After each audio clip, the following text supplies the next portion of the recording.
भारतीय इतिहास में कनिष्क की प्रसिद्धि एक विजेता की अपेक्षा बौद्ध धर्म के अनुयायी के रूप में अधिक है। विद्वानों के अनुसार कनिष्क यदि एक ओर चंद्रगुप्त मौर्य की तरह साम्राज्यवादी था, तो दूसरी ओर अशोक और हर्ष की तरह एक धर्म प्रचारक। कनिष्क की मुद्राओं से उसके धर्म और धार्मिक विश्वासों एवं मान्यताओं के विकास का परिचय मिलता है। बहुत बड़ी संख्या में प्राप्त उसकी मुद्राओं को 3 श्रेणियों में विभाजित किया जाता है।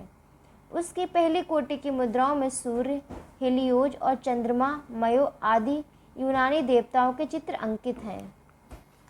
दूसरी कोटि की मुद्राओं पर ईरानी देवता अग्नि, अक्षों का चित्र है। तीसरी कोटि की मुद्राओं पर बुद्धों का चित्र है। कुछ विद्वानों ने इस मुद्रा का क्रम के आधार पर कनिष्क की धार्मिक मान्यताओं में परिवर्तन की कल्पना की है कि कनिष्क पहले यूनानी धर्म को मानता था, इसके बाद ईरानी धर्म को मानने लगा और अंततः बौद्ध हो गया। कुछ विद्वानों ने इस विभिन्न कोटि की मुद्राओं के आधार पर कनिष्क की धार्मिक सहिष्णुता एवं समस्त धर्मों के प्रति समान आदर की बात कही है, परंतु इतना स्पष्ट है कि अंततः वह बौद्ध धर्म का अनुयायी हो गया और अशोक के ही समान इस धर्म के प्रचार में उसने महत्वपूर्ण योगदान दिया। बौद्ध अनुश्रुतियों ने अशोक के ही समान कनिष्क के भी 2 परस्पर विरोधी रूपों का चित्रण किया है। जिस प्रकार बौद्ध ग्रंथ दिव्यावदान एवं महावंश अशोक को कलिंग युद्ध से पूर्व एक क्रूर एवं निर्दयी व्यक्ति बताकर उसे चंडाशोक कहते हैं, उसी प्रकार संयुक्त रत्न पिटक भी कनिष्क को प्रारंभ में नर पिशाच एवं रक्त पिपासु बताता है। संभवतः कनिष्क के विचारों में परिवर्तन पाटलिपुत्र पर आक्रमण के बाद आया, जब वह अश्वघोष के संपर्क में आया और बौद्ध धर्म का अनुयायी बन गया। कनिष्क द्वारा बौद्ध धर्म के प्रचार के उपाय। बौद्ध धर्म का अनुयायी बनने के बाद अशोक के ही समान कनिष्क ने भी इसके प्रचार के लिए विभिन्न उपाय किए। विभिन्न बौद्ध ग्रंथों से कनिष्क के बौद्ध होने तथा उसके बाद बौद्ध धर्म के प्रचार के लिए किए गए कार्यों की पुष्टि होती है। सूत्रालंकार, धम्मपिट, कनिदान सूत्र आदि कनिष्क को बौद्ध मानते हैं एवं तिब्बती इतिहासकार तारानाथ भी उसे एक बौद्ध धर्म अनुयायी तथा प्रचारक कहता है। राजतरंगिणी में कनिष्क के द्वारा कश्मीर में बौद्ध धर्म के प्रचार तथा उसके द्वारा अनेक बौद्ध विहार बनवाने का उल्लेख मिलता है। पेशावर कास्फेट भी कनिष्क के बौद्ध धर्मानुराग की पुष्टि करता है। कनिष्क ने अपने राज्य में विभिन्न स्थानों पर बहुत से विहार भी बनवाए थे। पुरुषपुर में उसने 400 फीट ऊंचा और 13 मंजिल वाला एक बुर्ज भी बनवाया था, जिसका उल्लेख चीनी यात्रियों फायान एवं हुएनसांग ने भी किया है तथा 11वीं शताब्दी में आए मुसलमान यात्री अलबरूनी ने जिसका कनिष्क चैत्य के नाम से उल्लेख किया है। विद्वानों का विचार है कि अशोक की मृत्यु के पश्चात एक ओर तो बौद्ध धर्म के विरुद्ध प्रतिक्रिया होना प्रारंभ हो गई थी और दूसरी ओर मौर्य साम्राज्य के पतन के बाद ब्राह्मण वंशों का उदय। ऐसा लगने लगा था कि ब्राह्मण वंशों के संरक्षण में ब्राह्मण धर्म का अनुत्थान होगा और तथा बौद्ध धर्म निर्मूल हो जाएगा। ऐसी परिस्थिति में बौद्ध धर्म में नवजीवन का संचय करने का श्रेय कनिष्क को है। चतुर्थ बौद्ध संगीति। कनिष्क के बौद्ध होने का सबसे बड़ा प्रमाण है उसके द्वारा चतुर्थ बौद्ध संगीति का आयोजन। कनिष्क के समय एक बौद्ध धर्म में अनेक शाखाएं एवं उपशाखाएं अस्तित्व में आ गईं, जिन्होंने बौद्ध धर्म में अनेक मतभेदों और त्रुटियों को जन्म दिया था।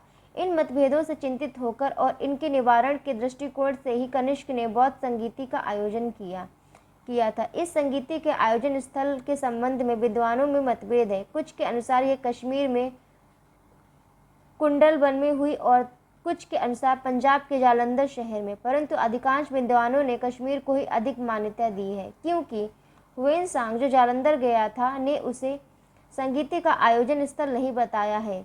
इस संगीति में 500 भिक्षुओं ने भाग लिया तथा इसकी अध्यक्षता वसुमित्र ने की। इसमें सम्मिलित होने के लिए प्रसिद्ध बौद्ध विद्वान अश्वघोष को भी आमंत्रित किया गया था। चतुर्थ बौद्ध संगीति में कुछ महत्वपूर्ण कार्य हुए एवं निर्णय भी लिए गए। इस संगीति में संस्कृत को बौद्ध धर्म ग्रंथों की भाषा बनाने का निश्चय किया गया। इसी संगीति में बौद्ध ग्रंथों के ऊपर टीकाएं लिखी गईं जो विभाषा अथवा भाष्य कहलाती हैं। इन संगीति में जो सबसे महत्वपूर्ण बात हुई वह थी बौद्ध धर्म की महायान शाखा का अस्तित्व में आना। इस मत के अनुयायियों ने प्राचीन रूढ़िवादी सिद्धांतों के मानने वालों को हीनयान कहकर पुकारा। महायान एवं हीनयान में मूलतः कोई अंतर नहीं था, क्योंकि दोनों का ही महात्मा बुद्ध की शिक्षाओं में पूर्ण विश्वास था। मूलतः एक होते हुए भी दोनों संप्रदायों में दर्शन एवं सिद्धांतों के आधार पर विभिन्न मतभेद हैं। हीनयान संप्रदाय बुद्ध को एक मनुष्य मात्र मानता था, जबकि महायान संप्रदाय ने महात्मा बुद्ध को ईश्वर का अवतार मानकर उनकी मूर्ति पूजा प्रारंभ कर दी। हीनयान केवल बुद्ध की शिक्षाओं पर आधारित है, जबकि महायान में महात्मा बुद्ध की शिक्षाओं के अतिरिक्त प्रत्येक बुद्ध एवं बोधिसत्वों की भी शिक्षाओं का समावेश कर लिया गया है। हीनयान का उद्देश्य स्वयं निर्वाण प्राप्ति है, जबकि महायान स्वयं निर्माण प्राप्त करके अन्य व्यक्तियों को निर्माण प्राप्ति में सहायता प्रदान करना जीवन का अंतिम लक्ष्य मानता है। हीनयान संप्रदाय भारत तक ही सीमित रहा, जबकि महायान का विचार विदेशों में हुआ। बौद्ध धर्म के हीनयान संप्रदाय को जो देन अशोक की है, महायान संप्रदाय को वही देन कनिष्क की है। बौद्ध धर्म की महायान शाखा के साथ कनिष्क का नाम अविच्छिन्न रूप से जुड़ा हुआ है। बौद्ध धर्म के अधिकांश प्रसिद्ध विद्वान कनिष्क के समकालीन थे। डॉक्टर हेमचंद्र राय चौधरी ने लिखा, शाक्य मुनि के धर्म को संरक्षण देने के कारण जितनी प्रसिद्धि उसकी है, विजयों के कारण कदापि नहीं। कनिष्क विद्यानुरागी, साहित्य प्रेमी एवं कलाओं का संरक्षक भी था। वह कला एवं विद्वत्ता का आश्रयदाता था। उसने अपनी राज्यसभा में विभिन्न विद्वानों को आश्रय दिया, जिससे भारतीय विद्याओं का पर्याप्त विकास हुआ। बौद्ध धर्म के प्रसिद्धतम विद्वान उसके समकालीन थे। अश्वघोष एक कवि, दार्शनिक, उपदेशक एवं नाटककार था, जिसकी तुलना विश्व के महानतम साहित्यकारों में की गई है। उसके द्वारा रचित बुद्ध चरित्र एक अद्वितीय महाकाव्य है एवं संस्कृत साहित्य की एक अमूल्य निधि। उसका दूसरा काव्य सौंदरानंद है। उसने सारिपुत्र प्रकरण नामक एक नाटक भी लिखा। कनिष्क का समकालीन दूसरा प्रसिद्ध विद्वान नागार्जुन था, जिसे शून्यवाद का प्रचारक कहा जाता है, जिसके विचारों में शंकराचार्य के मायावाद को भी प्रभावित किया। उसका एक प्रसिद्ध ग्रंथ है प्रज्ञापारमिता सूत्र, जिसमें उसने सापेक्षवाद का प्रतिपादन किया है। वसुमित्र भी कनिष्क का समकालीन था, जिसने चतुर्थ बौद्ध संगीति की अध्यक्षता की। उसके द्वारा लिखी गई बौद्ध धर्म ग्रंथों की टीकाएं अत्यधिक साहित्यिक महत्व की हैं। पाशर्व एवं संगरक्ष भी इसी युग के विद्वान थे। कनिष्क के राजवैद्य चरक की चरक संहिता भारतीय आयुर्वेद की अमूल्य कृति एवं निधि है। उपयुक्त समस्त विद्वानों ने संस्कृत साहित्य की विभिन्न विद्वाओं, ग्रंथों, काव्य, नाटक तथा साथ ही साथ दर्शन शास्त्र एवं आयुर्वेद की समृद्ध करने में महत्वपूर्ण भूमिका निभाई। कनिष्क के संरक्षण एवं प्रोत्साहन ने इसमें विशेष योगदान दिया। अशोक के भांति कनिष्क की भी कलाओं में विशेष अभिरुचि थी। उसने विभिन्न नगरों का निर्माण करवाया तथा पेशावर, तक्षशिला एवं मथुरा आदि नगरों को सुसज्जित करवाया, जो उसके साम्राज्य के प्रसिद्ध कला केंद्र थे। उसने अपनी राजधानी पुरुषपुर, पेशावर में 400 फीट ऊंचा और 13 मंजिलों वाला एक बुर्ज टावर बनवाया था, जिसके समीप एक सुंदर बौद्ध विहार का भी निर्माण करवाया, जो 9वीं एवं 10वीं शताब्दी तक बौद्ध शिक्षा का केंद्र रहा। बड़ी संख्या में विहार एवं प्रस्तर मूर्तियां बनवाकर कनिष्क ने मथुरा की सुंदरता में वृद्धि की। तक्षशिला का सिरमुख नगर भी उसी ने स्थापित किया, जिसमें एक बड़ा भवन, विहार तथा अन्य भवन थे। मथुरा के निकट माट की खुदाई में उसकी एक आदमकद मूर्ति मिली। कलाओं के विकास के दृष्टिकोण से कनिष्क का काल अत्यधिक महत्वपूर्ण था। मूर्ति कला की विभिन्न शैलियों का विकास इसी युग में हुआ। शिल्प कला की गांधार शैली का विकास इस युग की महत्वपूर्ण उपलब्धि है, जो भारतीय एवं यूनानी कला पद्धतियों का सम्मिश्रण है।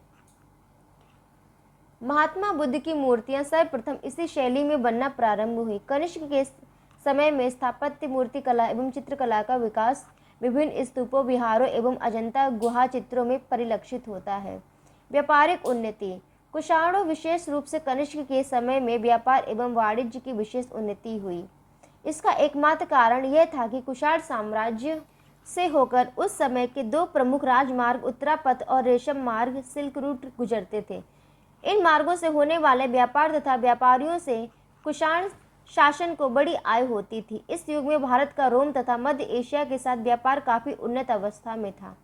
भारतवर्ष रोम साम्राज्य को वस्त्र, आभूषण और प्रसाधन की सामग्री का निर्यात करता था, जिसके परिणाम स्वरूप व्यापार संतुलन भारत के पक्ष में था। प्लिनी नामक विद्वान ने इस स्थिति पर बड़ी चिंता भी व्यक्त की थी। कुषाण युग में बहुत बड़ी मात्रा में एवं सुंदर सिक्के भी ढलवाए गए।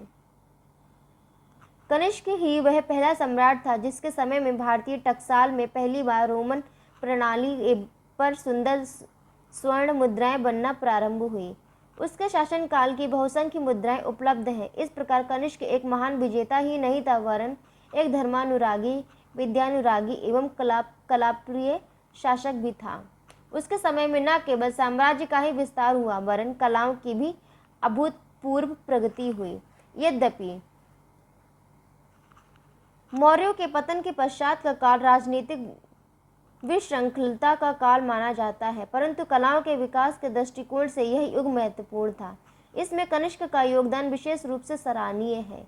व्यापारिक गतिविधियों के विकास और उनके माध्यम से भारत की समृद्धि में वृद्धि करने के दृष्टिकोण से भी कनिष्क का योगदान महत्वपूर्ण है। यद्यपि बौद्ध धर्म की दी गई सेवाओं के आधार पर कुछ विद्वानों ने कनिष्क की अशोक से तुलना को उचित नहीं माना है और कनिष्क को द्वितीय अशोक मानने में भी उन्हें आपत्ति है, परंतु भारतीय इतिहास के महत्वपूर्ण शासकों में तो उसका स्थान निश्चित रूप से अद्वितीय है।